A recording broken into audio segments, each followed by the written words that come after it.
Can you hear me? Yeah, bro, this is my daily Hasan political update. Bro, I'm seeing you. You're saying family regulation or a family should fucking check in on their own children, which is that bad take or not? I think that's an understandable thing to say. I agree. I think that parents should do good parenting, but obviously you can't always expect that, which is why I think that I'm in a weird situation where I'm a super centrist on this matter on the TikTok issue because on the one hand, I think that they're like aggressively fucking attacking TikTok because it's Chinese, but like the problems that they're bringing up literally exist for all social media. Yeah. Let me ask you a question. A question.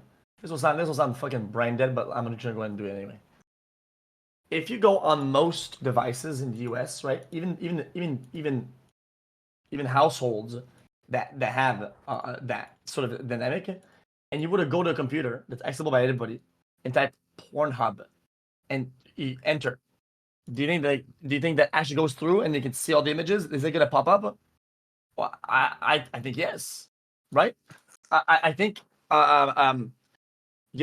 like I think this stuff is I think anything's accessible, but there are solutions against them, right? And I think that falls into the hands of the parents, right? What that bro?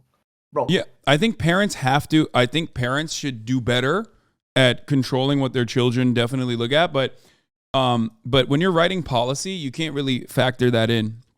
You can't really factor individual responsibility into policy provisions because I mean that's a very American way to look at situations. But like, no matter what happens, like seatbelt laws, for example, right? Like you can just say everyone should wear a seatbelt, and it's up to you as an individual to wear a seatbelt, right?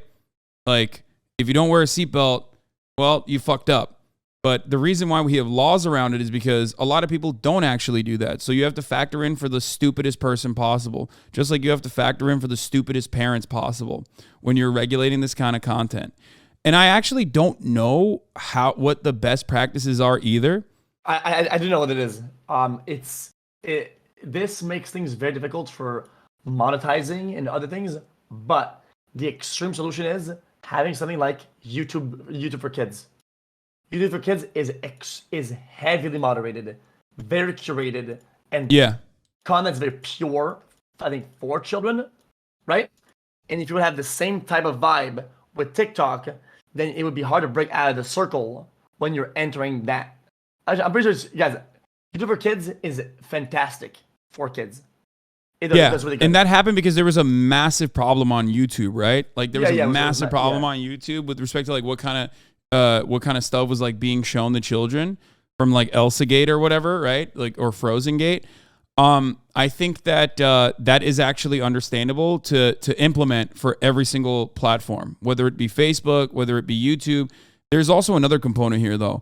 I agree with you. I think that's a good way to do it. That's like, and if companies don't do it, the government should step in and be like, no, you have to do it. You know what I mean? I don't give a fuck what the law says, or I don't give a fuck what the Constitution says. Like, you have to do it. I think that would be. The problem is, though, is that usually that's when you have a full-fledged product already, right? And then you're refining your product. The problem is that apps are growing so fast, so quickly, right? That by the time that it would be time to implement those things and apply those laws, I feel like the damage has already been done, right? So now I get it. Like TikTok's kind of big now, so I guess it's kind of time. But these are things that are like difficult to implement overall. But what do you think? Okay. Do you think he's hearing it? The guy's being disingenuous. The guy who answers the questions, or what? I mean, he's a CEO, so of course he's being like a little disingenuous. But there's a lot of truth to what he's stating when he says our practices are no different than any other social media company. Real. Like that part is like 100% true. If anything, they might even be a little bit better than other social media companies because they, from what I understand, TikTok doesn't sell data to data brokers in the same way that like other corporate entities do in America. The entire issue here is literally TikTok is too successful and it's not ours. Okay. It belongs to the Chinese, and that's terrifying. That's basically what they're saying over and over again. Because every single argument that they launch towards TikTok with respect to regulation, content moderation, right? Every single argument that they launch towards like data privacy, data security, every single one of those arguments is actually the exact same argument you can launch towards Mark Zuckerberg, that you can launch towards even Amazon, you can launch towards Elon Musk. So what all these answers start with like industry standards, right? Because if you're gonna cut them off from doing a certain practice, then you have to cut them off. You have to cut off everybody, right? Because the practice is bad, not the company. Because I do agree though that a lot of things that are happening on TikTok happened on Vine, happened on other platforms. It happened on MySpace. It even happened on like fucking MySpace. People were like killing themselves and shit, like those challenges and shit. Challenge. Yeah. Tide Pod was from Vine. Yeah, so it's like, I mean, well, TikTok is technically just a Vine reskin anyway. It was Vine and then Musical.ly, and then Vine TikTok bought Musical.ly and blew it the fuck up because it like blew the doors off the algo and basically let shit fly no matter what, right? So ultimately, I think, and this is what other people are speculating on as well, the reason why they're doing this is because, like, you know how Meta, Facebook tried to do like Instagram Reels and it fucking failed? And YouTube is now doing shorts, right? Yeah. And YouTube Shorts has been pretty successful so far, from what I understand. They're doing good, but they're not brute forcing enough. The problem with YouTube is that they're so defensive of their main product, their YouTube content. Yeah, product. the VODs. Yeah, the VODs. Yeah. The VOD that they can never integrate a new product.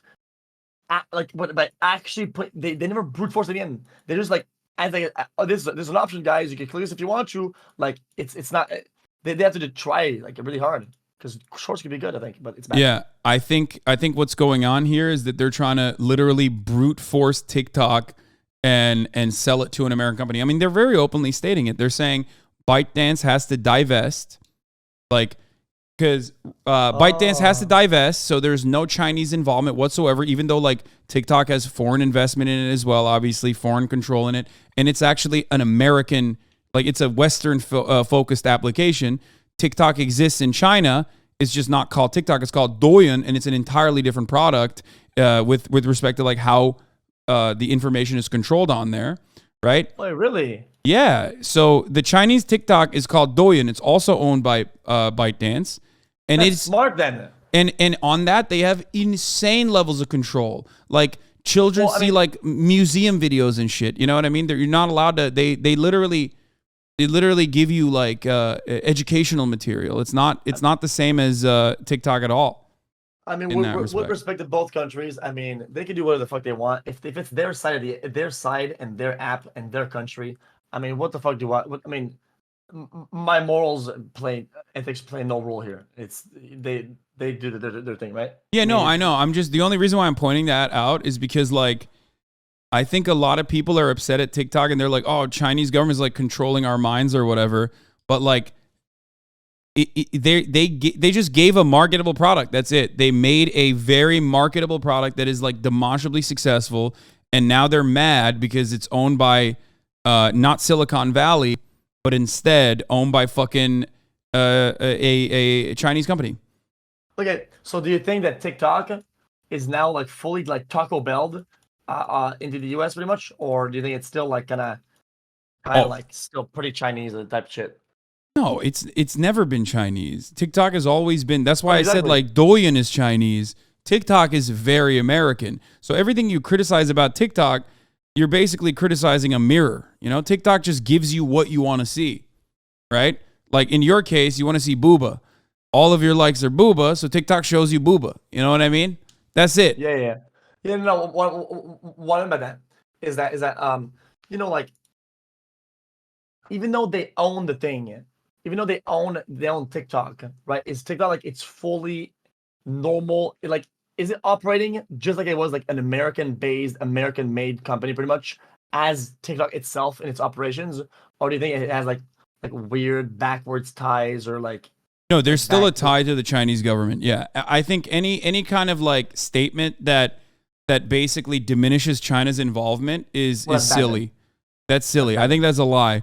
Like it definitely still, like the Chinese government has basically infinite levels of control over every Chinese corporation and all of its subsidiaries. So you could literally do that. You could make that argument for everything, all the way to like League of Legends. You know what I mean? So let's say some big thing happen. I'm not trying to be a fear monger, okay, but let's say some immense thing happens overnight. Some crazy news pops in, and then China would possibly decide to ask to just fucking backdoor data leak the whole wazoo, like instantly, right? I mean, they could, right? What do you mean? Oh, they'd like get all of the information through backdoor measures if they want to? Yeah. It just says, yo, open the back door to the fucking data and just, we need all of that. And you could just suck all like the US, US based, US sourced user data. Yeah. Oh, 100%. Boom. Yes. I'm pretty sure they could do that. Now, here's the funny and interesting part about that, though. I mean, here's the interesting part about that, though. Okay. The American government also has that access to every single application, and they use it regularly, except for TikTok. I think that unless the Chinese government says, yeah, no, you can take all this information as well, we don't give a shit. I don't know if the Chinese government or like ByteDance is given backdoor access to like the FBI, NSA, CIA. But I mean, they can just look at that through your ISPs anyway. But the United States of American government already does this all the time for every single application. Now, here's the other side of it too. We have data brokers. Data brokers already are doing that for every single application as well. So there's also the private side of this. So when people say, oh man, TikTok is like stealing your information, the Chinese government doesn't need TikTok to steal your information. Yeah, the Chinese government could just pay for your information through a data broker if they wanted to get it. So there's no way to stop that, really. So what I'm getting from this is that there isn't much more information than what is already sold by data brokers that would be important or crazy that somebody else would have. Like, if they want to have it, if you want to have most of the info, or info that matters, because you have it through data brokers. Like, I think the back door to the thing wouldn't give them a big up on that. Yeah, I mean, I think there's additional information like that is hyper targeted and hyper specific to individual users that you could have when you have backdoor access into the application because it's your application, certainly. But I think ultimately, what the fuck are you clicking on right now? My Lord, dude. What the fuck was that? It's Ramadan, bro. What is this? This is haram. Jesus. Bro. Okay. Think about the Muslim juicers, bro. They're fucking fasting. Bro, my bad, man. My bad. Chat, guys. Sorry about that, man. Okay, then. What about bro? What about Valorant? Doesn't Tencent own Riot Games? Riot Games Valorant? Riot Vanguard on my computer. Yeah. Vanguard is in the absolute core of my computer. Sucking my juice, and it's linked directly to fucking China, yo. Yeah. I mean, yeah. Exactly. That's why I said League of Legends. Yeah. Bro, yeah. I'm pretty sure, like. The difference is Congresspersons' children are watching TikTok nonstop. 200 million Americans is the number that they fucking mentioned. Not every single person's, children are playing Valorant child game. That's the main difference. It's more about like what you point the finger at, what you point the finger of it, like what you pay attention to. You know what I mean? That's it. That's what people are upset about because TikTok is like so massive. You know what I mean? You can make that argument about Discord. You can make that argument about like so many companies that are owned by Chinese conglomerates. Yeah, I mean. Yeah, it's kind of difficult because I feel like the point is to create the most competitive, best product they can. I think a lot of documentaries that I've watched or like pseudoscience or scientists or whatever, they all study data from all these social networks and they're like, well, this is made to be as addictive as possible. Well, I do agree.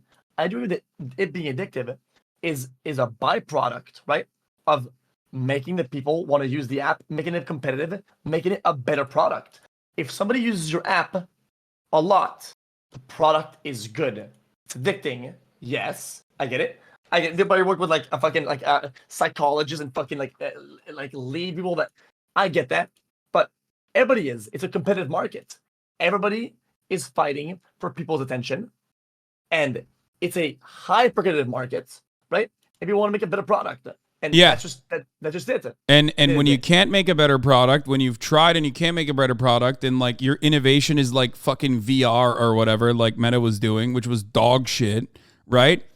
Then what do? You tell the people that you've paid in Congress, the politicians that you've paid to fucking bully TikTok, because it's a Chinese company and a lot of people hate China. Americans are like terrified of China.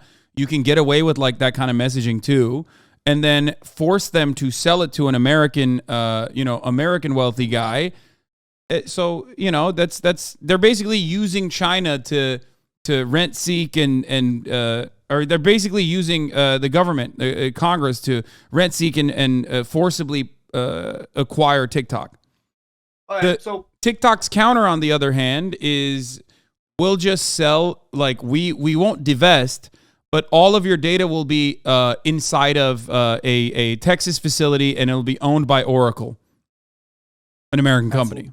That seems fair enough to me as a solution. It seems pretty dank. Well, if the actual concern was privacy, if the actual concern was like literal privacy of American citizens, then that would be the perfect solution, right? Yeah, it makes sense. Yeah, it makes sense.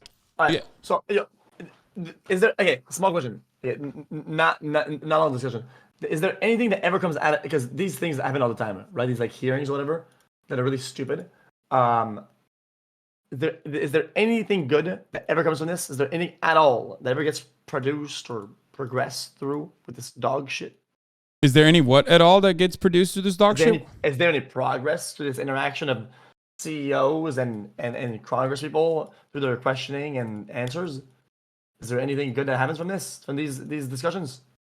I think in a lot of instances, this stuff is just it's just nothing. It's just posturing. It's a little bit of content. Usually these deals are cut and people have their own perspectives on the matter before they actually engage in this theater. But it is theater ultimately. It is theater, yeah.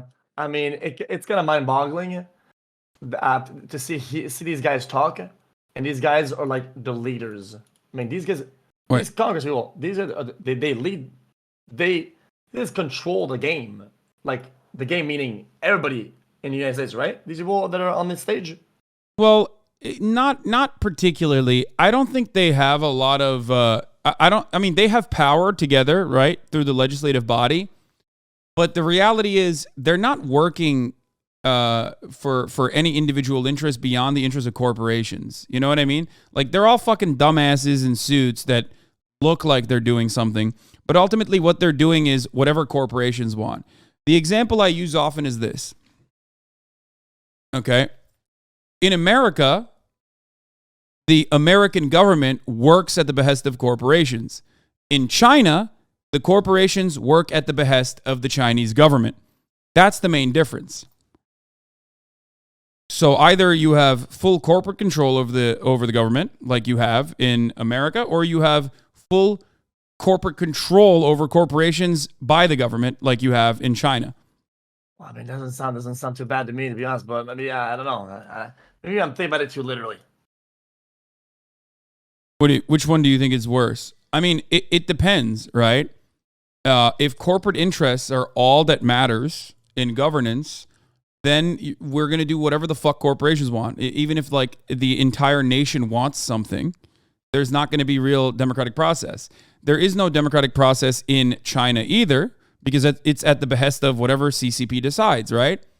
So if the CCP decides, you've sold spoiled milk to thousands of children, we are now going to execute you for corruption, okay, and for bribing an official, then China gets to do that, right? That would never happen in America. Yeah, whoa. Okay. What about a hybrid?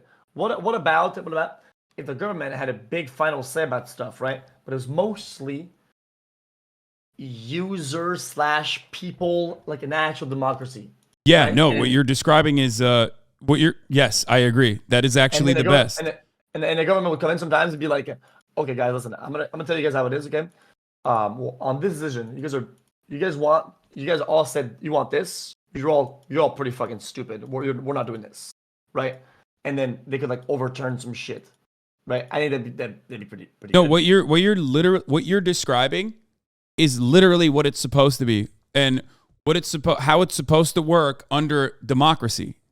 What you're describing is how the American government is supposed to work, how we claim it works in theory, but it's never how it works. So you're right. You're absolutely correct. That is how you're supposed to do it. I just guess that on the fly. I had no idea what I was saying, but it just seemed logical to me. No, it is logical. Why do you think it's illogical the moment I agree with you? What the fuck? Well, because I just thought that I sound like almost like I was like that I was radicalized, saying that like I think it should be in the interest of the people. It should be the people's what they want, but sometimes the people are dumb. A lot of times, sometimes Yeah. it's like a veto.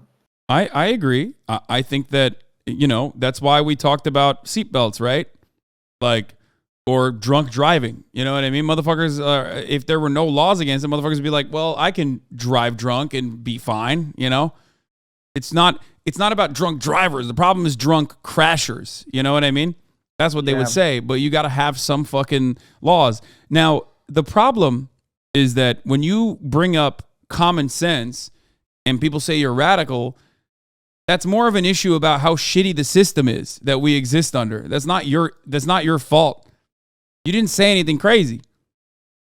Yeah, you said something rational.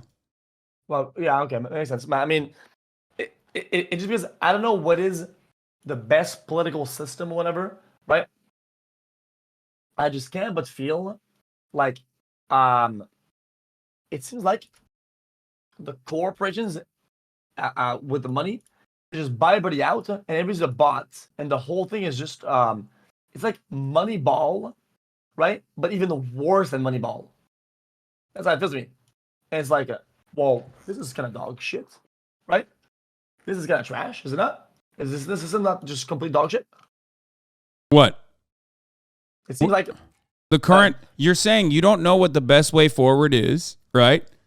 You don't know what the best system is, but what? But currently, it seems like we're just going random. No. Currently, it seems like right now it's like the government how it works. It's like Moneyball, right? You seen the movie Moneyball before? Yeah, with Brad Pitt and Jonah Hill, right? But I don't know. I don't really remember what it was in Moneyball. It's like a massive pay to win, and then they just all like I guess like buy them, right? It is pay to win, yeah. Not pay to win. Yeah, the American government is pay to win, 100%. Yeah, so I mean, how did they let this come into what it is right now? Why is that? Has there never been any self awareness as this developed to like not make it as bad as this?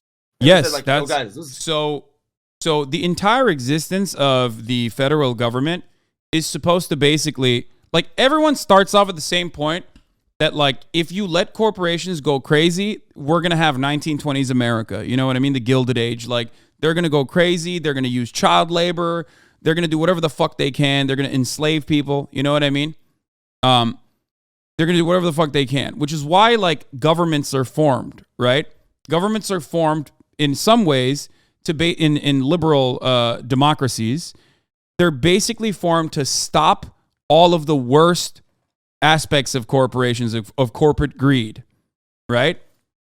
That's why. That's what the government is supposed to do, like in a normal situation.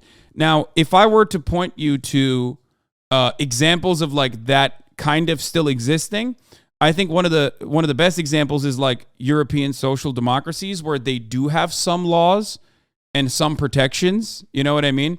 Like in America, for example, when you have a deposit, you have to give your landlord your deposit. In many instances, your landlord just steals that fucking yoinks your deposit. I found out yesterday that in New Zealand, the government came in, saw that was bullshit, and basically set up a system where you have to put it in a government bank. Like, you give it to someone else, so the landlord can't just fucking yoink it, right? Oh. So that's like one way that they saw a problem and dealt with it, right? bro, in California, bro. I saw this shit, this squatting thing. Somebody gets into your house, Oh, the and now it's Airbnb thing? and now it's their house. Yeah. Yeah, that's awesome. I love that. Someone used pre-existing laws to basically use it to their advantage. Now that's a little crazy, obviously. I think that does go too far. But Sounds Californian to me. no, that's not. But that's a distraction. That's like a one-off for the most part. Okay. That like Also one after that. yeah, it's not like a common thing that's happening. What's actually happening is that there are hundreds of thousands of empty vacant houses right now in Los Angeles, and there's around 56,000 to 60,000 homeless people in the streets.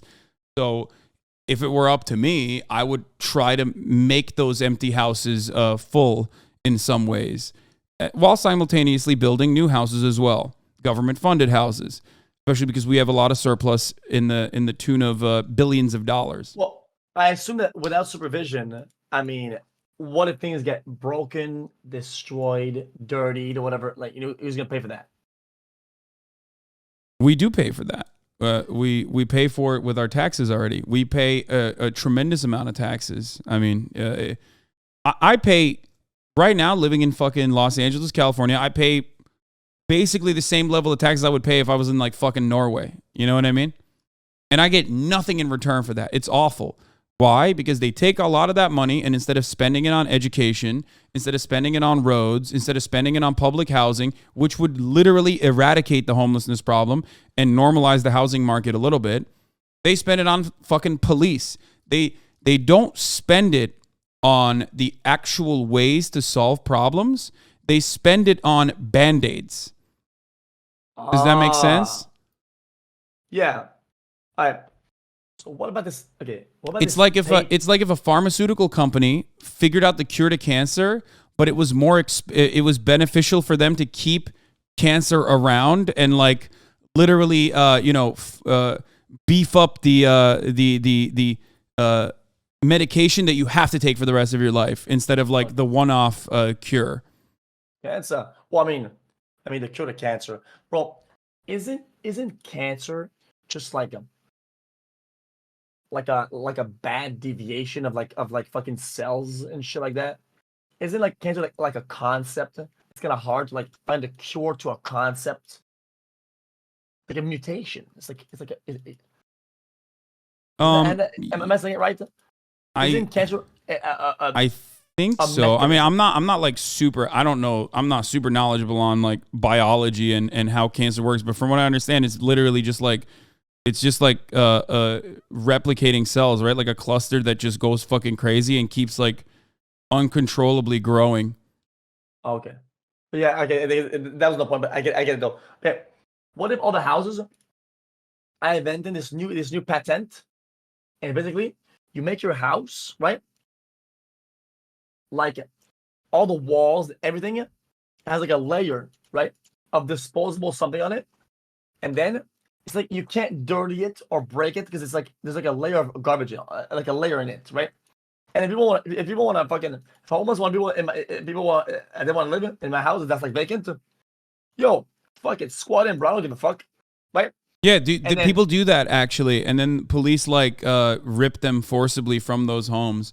This happened in Oakland where a bunch of pregnant mothers got together who were homeless and like squatted in an empty house, and then they've literally fucking rolled tanks through to like forcibly remove them from the house. Because ultimately it's the same principle, right? Housing is obviously a right. Like when you think about it, you need shelter to survive. Animals literally look for fucking caves to make sure that they can like, survive the elements, right? When it rains or whatever the fuck. It's such an understandable position. Like it's a right. But in the United States of America, housing is seen as a vehicle to, it's seen as an asset. It's seen as a vehicle to make money instead of a right. So, and it's severely protected because originally in its inception, they wanted every American to be able to have a house, like the white picket fence. That was the dream, right? Well, right. So basically they set up a lot of measures to protect you, to help you buy a house and to basically protect you having a house.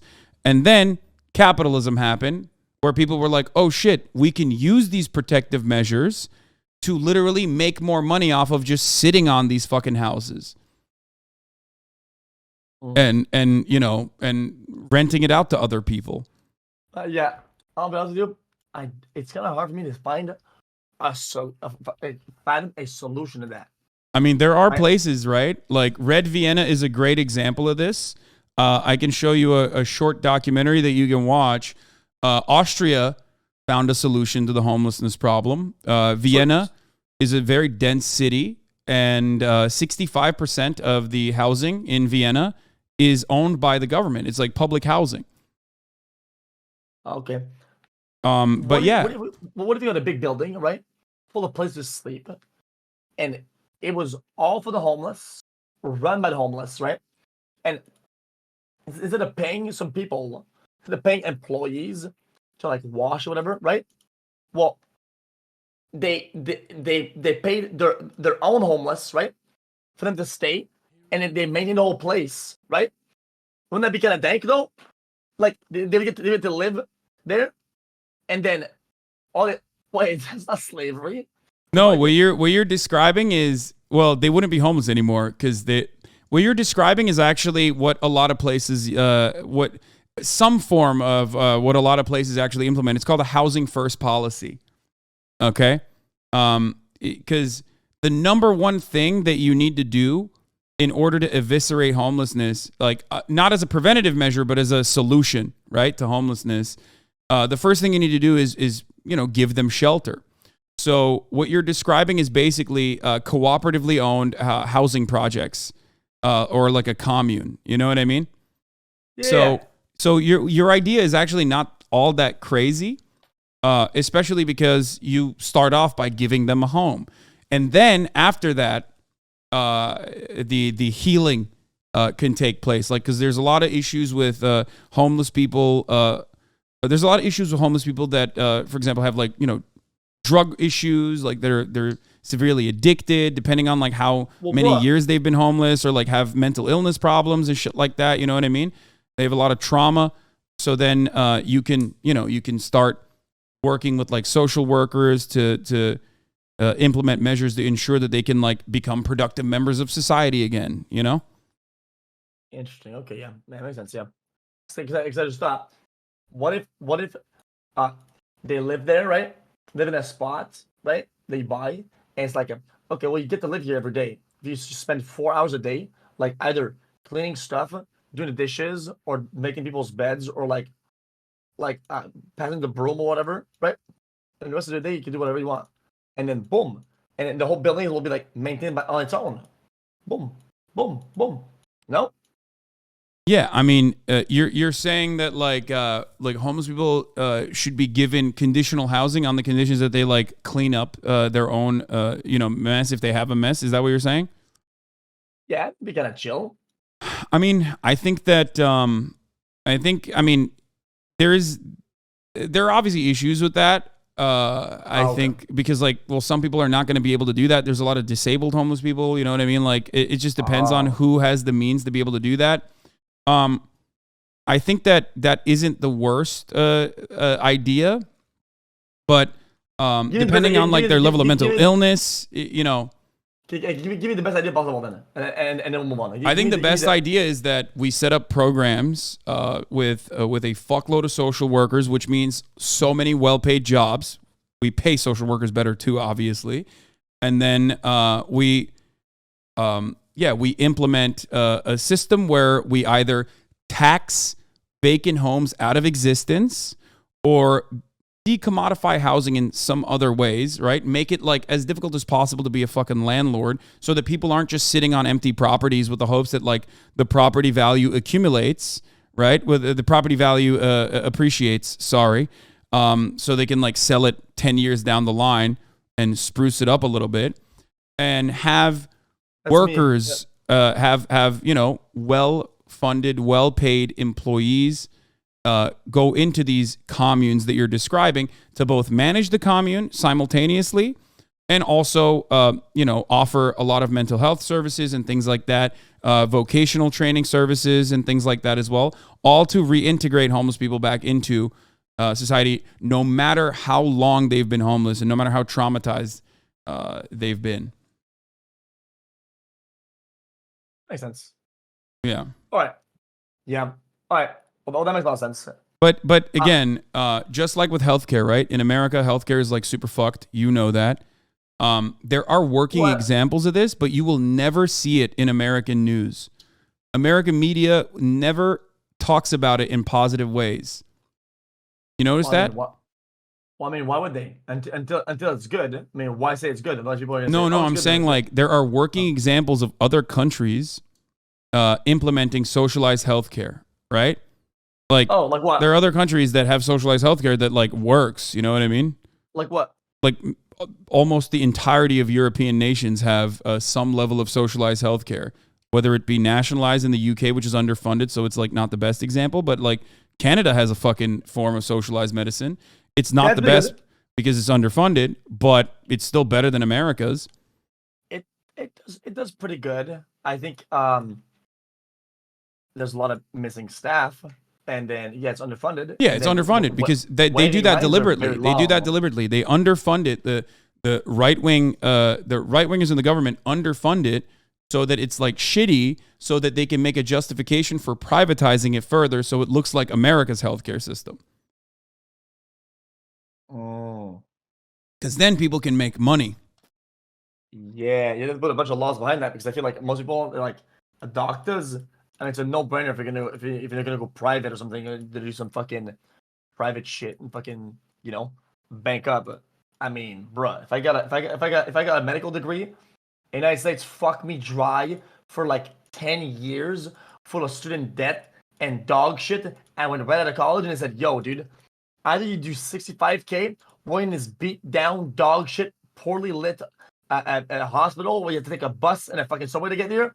Or take the Mercedes to the fucking clinic and make my lips look big. Bro, fuck it, bro. I know what I'm doing. Like, shit. Like, I mean, can you really blame them? I mean, yeah, rich people want healthcare to remain privatized because they can pay for it, but it still fucks them over too. In the, is that what you're talking about? I think I misunderstood what you were saying. Well, I mean, it's all like very privatized and shit like that, right? In Canada, it's all like public shit, right? If you have a problem, right?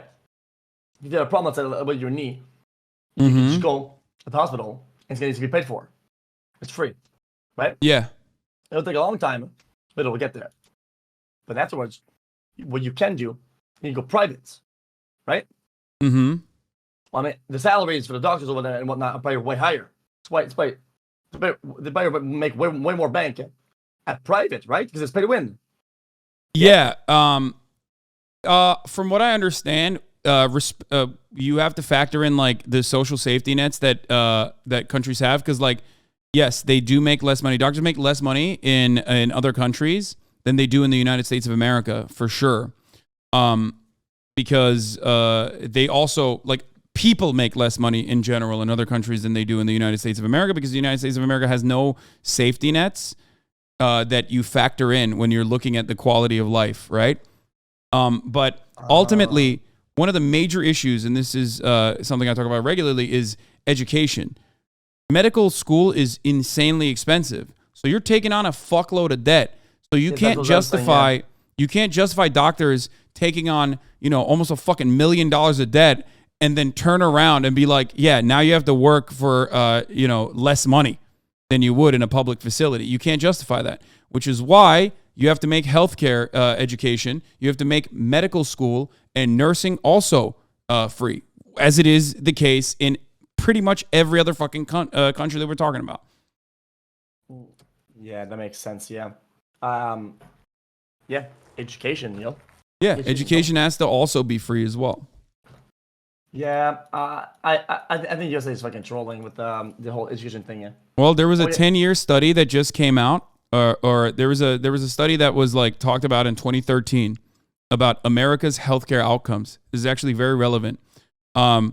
and it showed that our life expectancy has actually gone down. It's like 72 now, I think.